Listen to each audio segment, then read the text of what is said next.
윈도우즈 커파일럿이 탑재된 노트북으로 이미지도 만들어봤고요. 시선 교정 AI도 써보고요. 최적화 후 게임도 해봤습니다. 역시 윈도우즈 랩탑이 근본이죠? 그럼요.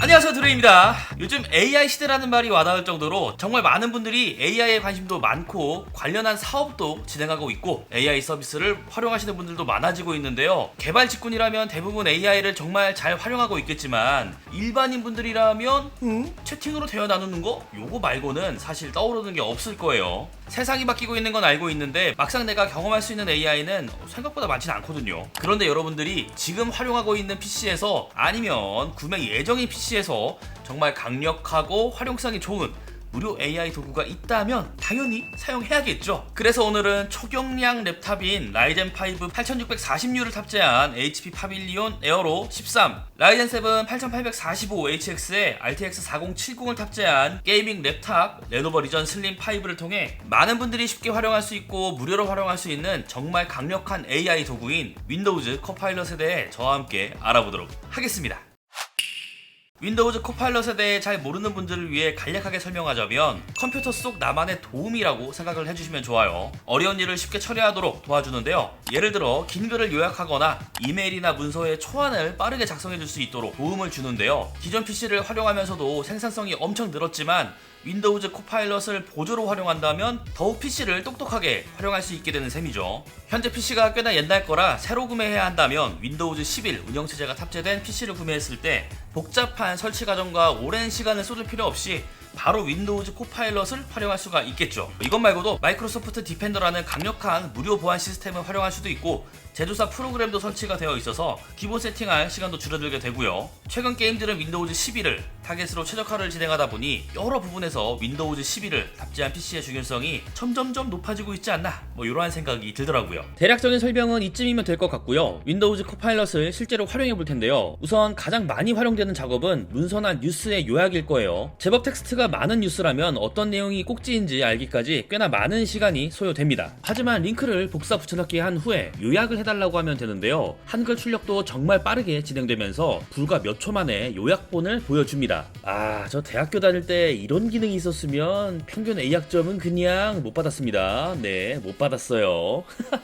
몇 문장으로 끝내달라는 얘기도 이해하는데요. 세 문장으로 요약해달라고 했더니 주요 내용의 꼭지와 함께 세 문장으로 뉴스 요약본을 제공해줍니다. 기가 막히죠? 이번에는 메일의 초안을 작성해달라고 해봤는데요. 거래처 발주 데이터를 조금 늦게 보내야 하는 상황에서 보낼 수 있는 메일 초안을 작성해달라고 했더니 제목부터 내용까지 꽤나 깔끔하게 작성해줬는데요. 여기에 내가 누구인지 작성하고 누구에게 보내야 하는지 요정도만 추가해서 발송해준다면 내가 하나하나 타이핑하지 않고 빠르게 메일을 발송할 수가 있겠죠. 이번엔 이미지를 생성해 볼 거예요. 사실 AI의 처음이자 끝이라고 할 수 있는 기능인데요. 바닷가에서 술을 마시고 있는 곰돌이 풀을 그려달라고 해봤습니다. 그랬더니 진짜 기가 막히게 그려주더라고요. 달리 3를 기반으로 그리고 있고요. 4장의 사진 모두 상당히 만족스럽게 뽑혔고 그 중에서 저는 첫 번째 사진이 가장 마음에 들더라고요. 이처럼 사용요금을 내야 하는 부담이 있거나 답변의 품질이 조악하거나 하는 수준이 절대 아니죠. 윈도우 11을 쓰고 있다면 지금 바로 활용이 가능하거든요. 직관적인 UI를 통해 누구나 손쉽게 활용할 수 있기 때문에 저처럼 간단하게라도 활용해보면 윈도우 코파일럿이 어떤 느낌인지 알 수 있을 거라 보고요. 윈도우즈 코파일럿을 활용하는 분들을 보면은 살짝 아쉽게 쓰고 있는 분들이 있더라고요. 윈도우즈 코파일럿을 통해 정답을 찾기보다는 다양한 정보를 종합하고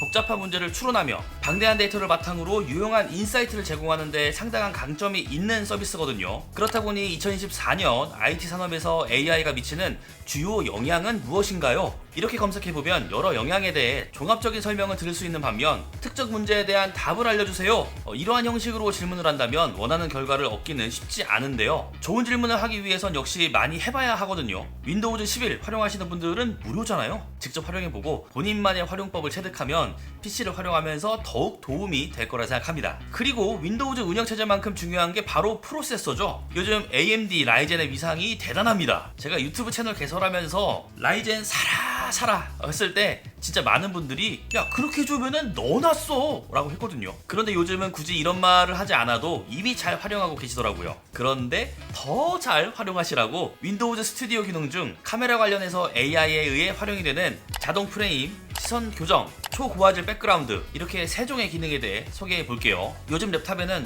이렇게 상단에 카메라가 위치해 있고 외부에서 회의를 하게 된다면 자연스럽게 이 카메라를 활용하게 되죠. 이때 고개가 돌아가거나 위치가 바뀌기 마련인데요. 순간 얼굴의 움직임을 감지하여 프레임에 얼굴이 들어올 수 있게 해주고요. 두 번째 AI 기능은 시선 교정 기능인데요. 카메라를 응시하다가 다른 곳도 당연히 보게 되잖아요. 뭐 펜을 찾는다거나 스마트폰 화면을 본다거나 말이죠. 이때 카메라 중심으로 시선을 고정해주기 때문에 상대방은 제가 계속 카메라를 응시하는 화면만 보게 됩니다. 이건 생각 이상으로 꿀팁이죠. 마지막으로는 초고화질 백그라운드 기능을 통해 카메라 속 배경을 고화질 배경으로 바꿀 수 있습니다. 집이 조금 지저분하거나 상대방에게 보여주기 싫다면 해당 기능을 쓰면 좋겠죠.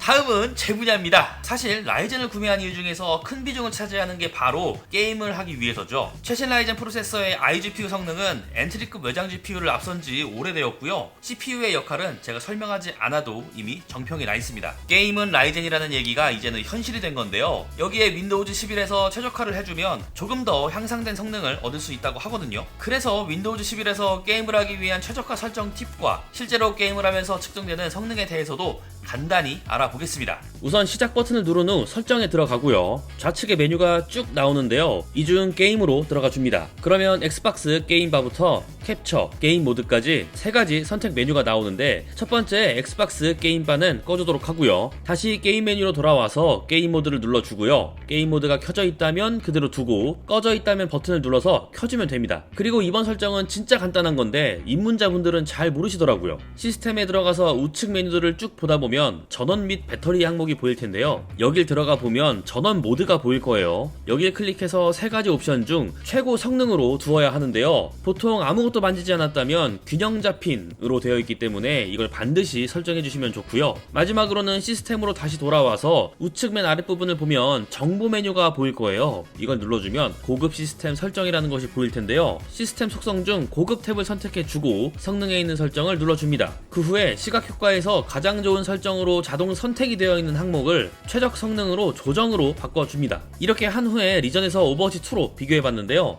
엄청난 차이가 나는 수준은 아닙니다만 애니메이션이 거의 제거가 되었기 때문에 게임 외 활용 용도에서도 예전보다 빠릿한 느낌이 들거든요. 사실 고성능 제품보다는 저사양에서 조금 더 프레임이 올라갈 텐데요. 게임을 하면서 필요 없는 부분들을 비활성화시키는 세팅 방법이기 때문에 이 기회에 알아주시면 나중에 두고두고 써먹을 수 있겠죠. 레노버 리전 슬림5의 게임 성능은 엄청난데요. 오버워치2를 풀옵션 깡성능으로 평균 135프레임을 찍어버리고요. 디아블로4도 위치에 따라 다르지만 평균 80프레임 수준을 보여주더라고요. 포르자 호라이즌 5는 100프레임에 근접합니다. 상당히 높은 옵션이 필요한 호그와트 레거시의 경우도 평균 77프레임 정도 나오고요. 배그는 평균 113프레임이 나오면서 충분히 플레이할 만한 성능을 보여줬습니다. 쉐어톤도 평균 100프레임을 넘기고 있죠. 정말 쾌적하게 플레이가 가능할 테고요. DLSS 미활성화 상태에서 QHD 해상도 깡성능으로 테스트한 프레임이니 옵션 타협을 하거나 DLSS를 설정해주면 지금보다 프레임은 더 잘 나올 건데요. 진짜 쾌적한 게임 플레이가 가능하겠죠. 이번에는 HP 파빌리온 에어로 13에 탑재된 라데온 760M의 게임 프레임을 알아볼 건데요. 전력이 15W로 고정되어 있고 VRAM 할당이 제대로 안 되어 있지만 그럼에도 나쁘지 않은 성능이 측정되더라고요. 우선 오버워치2는 평균 75프레임 살짝 못 미치고 디아블로4는 필드에선 평균 60프레임, 소형 던전에서는 70프레임 수준이 측정되었는데요. 확실히 FSR을 설정해줘야 조금 더 쾌적해지더라고요. 배그는 해상도를 조금 더 낮췄어요. 그랬더니 평균 75프레임 수준은 측정되더라고요. FPS 게임이다 보니 쾌적하다고 할 수는 없겠는데요. 미드레인지 체급의 모바일 프로세서를 생각해보면 과거보다 상당히 많이 발전했음을 알 수 있죠. 15W 전력으로 제한된 환경인 걸 감안하면 충분히 잘 나오는 성능이라고 생각해요. 확실히 라이젠 8000번대 시리즈는 레전드라 불릴만 하더라고요. 그리고 화면 녹화가 생각 이상으로 리소스를 많이 잡아먹는 작업이거든요. 그런데 화면 녹화를 하면서 게임을 해도 프레임 변화가 거의 없었는데요. 물론 부드럽지는 않은 녹화 프레임이지만 백그라운드 녹화가 전혀 부담이 되지 않는다는 게 개인적으로는 상당히 놀라웠던 부분이었습니다.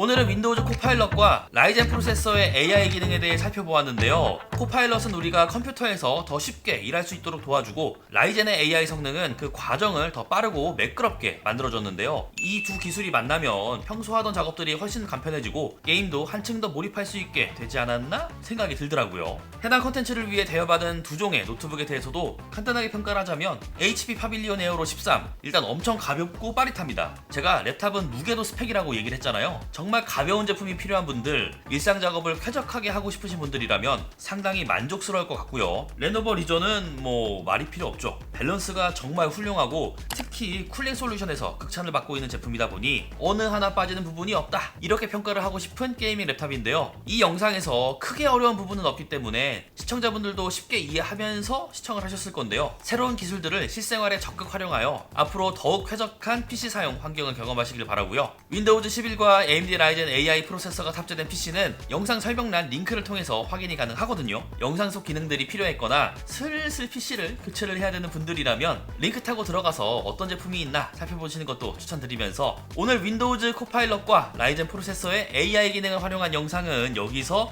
마무리하겠습니다. 영상이 재밌었다면 구독과 좋아요 하시는 것 잊지 마시고요. 그럼 다음에 또 보자고요. 안녕! HP 파빌리온 이 제품은 정말 가볍고요. 여기 있는 레노버 리전은 정말 강력합니다. 프로세서 성능 기가 막히네요.